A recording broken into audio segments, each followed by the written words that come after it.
요즘 청년층에서 소소하게 인기 있는 이 재테크 방법 중에 앱테크라는 게 있다고요. 네. 이걸로 공익적인 활동을 하면서 돈도 벌 수 있다니 어떻게 하는 건지 궁금합니다.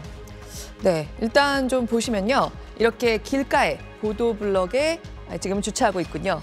무단 방치가 많이 돼 있는 공유 킥보드들 좀 낯설지 않으실 겁니다.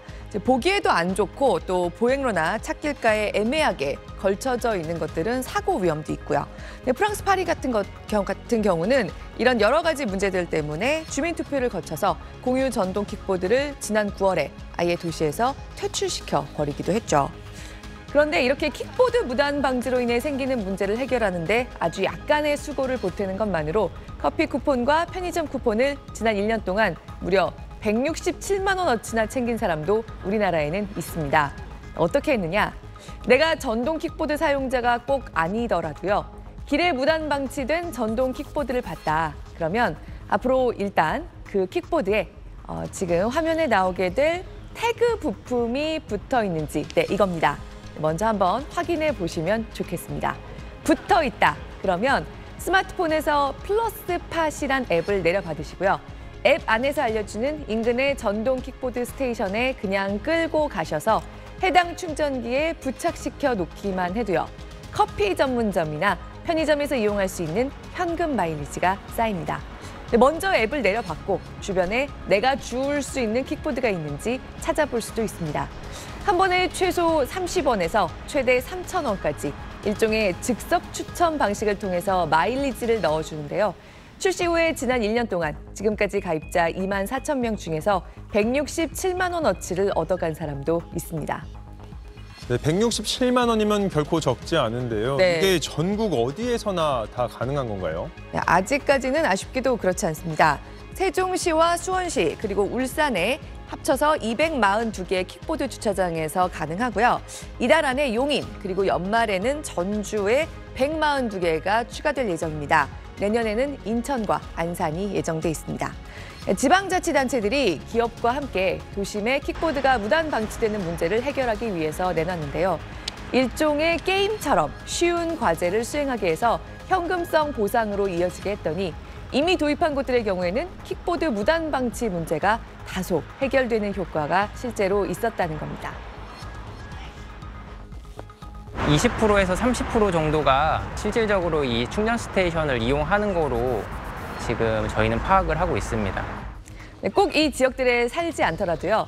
혹 가실 일이 생기면 그야말로 길 가다가 돈 주울 수 있는 기회가 생기는 거나 마찬가지니까 한번 주변을 둘러보셔도 좋겠습니다. 다른 앱테크도 또 있다고요. 네. 전기를 절약하면 보상을 해주는 서비스, 이건 어떻게 하는 겁니까? 네, 에첼이라는 앱을 이용하면요. 때때로 알람이 와서요. 시간을 정해줍니다. 이 1시간 동안 우리 집의 전력을 그 전주보다 10% 이상 절약해서 쓰면 제로페이로 연계해서 쓸 수 있는 1,000원 상당의 포인트를 넣어줍니다. 네, 앱을 통해서 알람이 오는 이 시간이요. 전력 피크타임, 그러니까 한전과 지자체 입장에서는 사람들이 에너지를 좀 덜 썼으면 하는 때입니다. 이렇게 앱을 통한 보상, 앱테크가 되게 함으로써 자연스럽게 전력 절약에 참여를 유도하는 거죠. 9월부터 서울시의 18,000여 세대가 사용하고 있고요. 이제 거의 전국 대부분 지역에서 사용이 가능한데요.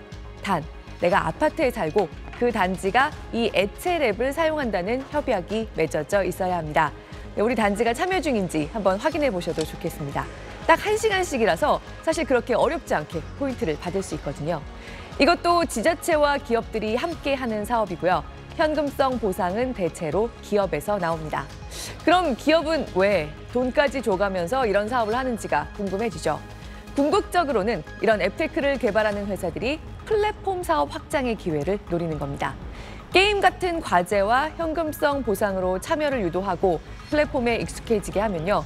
앞으로 이로부터 다양한 여러 다른 사업들을 시도해 볼 수 있는 기틀을 마련할 수 있다는 거죠. 특히 이제 기업의 공익적인 활동을 많이 기대하는 MZ세대 소비자들에게 이미지를 제고할 수 있다는 효과까지 맞물려서 이렇게 지자체 같은 기관들과 기업이 협력해서 공익적 목적의 앱테크를 시도하는 경우들이 늘어나고 있습니다. 한적한 서울시립미술관 앞. 점심시간이 되자 풍경이 확 바뀝니다. 휴대전화 화면만 보는 사람들. 금융 플랫폼 앱을 켠 사용자끼리 만나면 현금처럼 쓸 수 있는 포인트를 주는데 그걸 모으고 있는 겁니다. 사용자가 많을수록 돈이 되기 때문에 회사와 공공기관이 많은 이곳이 핫플레이스가 됐습니다. 직장이 옆에 있어서 밥 먹고 한 바퀴 돌 겸 이렇게 왔습니다. 주변 사람들 물어보니까 뭐 될 때는 하루에 1,000원, 2,000원 번 사람도 있다고 하더라고요. 직접 포인트를 모아봤습니다. 500원을 넘기는데 20분 정도 걸렸습니다. 출시 초기보다 적립금액은 줄었지만 커피값은 번다는 입소문에 사용자는 벌써 150만 명을 넘어섰습니다. 24년 전 가격으로 아메리카노를 파는 행사엔 마치 오픈런 하듯 사람들이 줄지어 기다립니다. 안 그래도 요즘 스타벅스가 조금 가격이 올랐었는데 2,500원에 행사를 한다고 해가지고 이제 평소 즐겨 먹던 거라서 잘 됐다 해서 평소 주문하는 것보다 한 3배 정도는 더 준비해놨어요. 서울 용산구에선 담배꽁초가 돈이 됩니다. 500g에 10,000원, 한 달 꼬박 주운 꽁초 3kg이 6만 원이 됩니다. 보상을 받아서 친구하고 막걸리 한 잔에도 먹을 수 있는 시간을 가지면 더 즐거운 것 같아서. 1,000원, 2,000원에도 기꺼이 시간을 투자하는 사람들. 고물가와 경제난이 만든 사회상이겠지만 꼭 어둡게 볼 일만은 아닙니다. 나 혼자만 하는 게 아니라 작은 실천을 통해서 이 어려움을 극복한다라는 것을 SNS에 올리고 앱테크를 함으로써 서로 격려하고 지지하고 힘을 얻는 그러한 방법이다. 팍팍한 현실을 일상 속 작은 행복과 재미로 돌파하는 우리네 모습일지도 모릅니다. SBS 백운입니다. 서울 강서구의 이 중고 의류 판매점은 지난해부터 옷을 무게 단위로 팔고 있습니다. 킬로그램당 가격은 25,000원. 주머니 사정이 가벼운 10대와 20대가 주 고객입니다. 학생이다 보니까 돈이 없어서 좀 싼 곳을 찾다가 새 옷을 사려면 용돈을 몇 달 모아서야지 한 벌을 살 수 있더라고요. 불경기의 매출 감소를 걱정했지만 최근엔 손님이 2배쯤 늘었습니다. 보세업도 이제 부담스러워 하시는 분들이 늘다 보니까 그래도 중고 의류를 또 많이 찾아주시더라고요. 하나를 고르시더라도 신중하게 고르시는 것 같아요. 교통비 100원이라도 아끼기 위해 스마트폰 만보기 앱을 이용하고 많이 돌아다니는 편이 아니라서 한 달에 한 4, 5만 원 정도 선에서 항상 나왔었는데 한 6, 7만 원 정도가 벌써 나왔거든요. 비싸서 도시락을 계속 싸서 다니고 있어요. 안 쓰는 기프티콘은 다시 중고로 파는 소비자도 늘고 있습니다. 밥이랑 커피까지 먹으면은 진짜 10,000원이 훌쩍 넘어갈 때가 많거든요. 그래서 커피값이라도 아껴보자 해가지고. 1인 가구 증가로 마트에선 소용량, 소분 판매가 대세였는데 최근엔 덩어리 고기나 1+1 제품 등 좀 더 싼 대용량 상품의 매출이 급증했습니다. 값이 저렴한 못난이 과일은 올 들어 60% 가까이 더 팔렸습니다. 가게의 존속과 지속에 대한 위협감을 많이 느낀다. 실질적으로 줄일 수밖에 없다라고 강박적인 그런 관념을 가지고 비필수품 소비는 최대한 줄이고 가급적 양 많고 저렴한 가성비 위주로 지출하는 전형적인 불황형 소비가 확산하고 있습니다.